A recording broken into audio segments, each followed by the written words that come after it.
chiwi ur jamri ke hayaza pepening kesa adam chi thang ho nai na ana chot na se thai ra iwi mi rin li iwi vang na sa kangai o le shi kangai me shara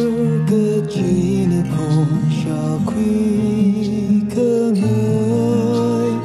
o jamri ke hai na za ngam kwi kangai akashi mang le sam pangai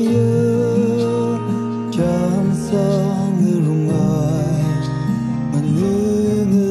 rungai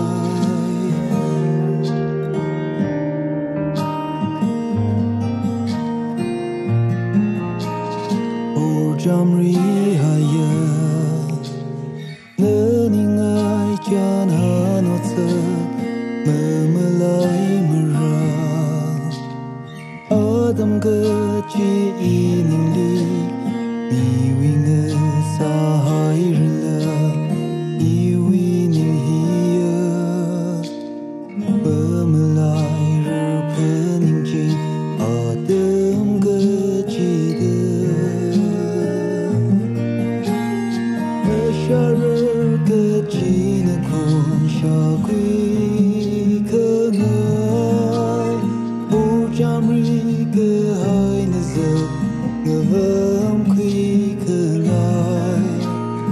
akashi mang le sam pangai chan sang rungai manung rungai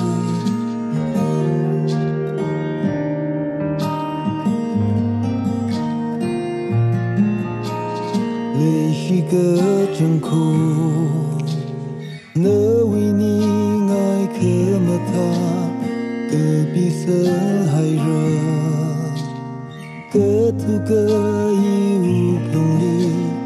dao de pa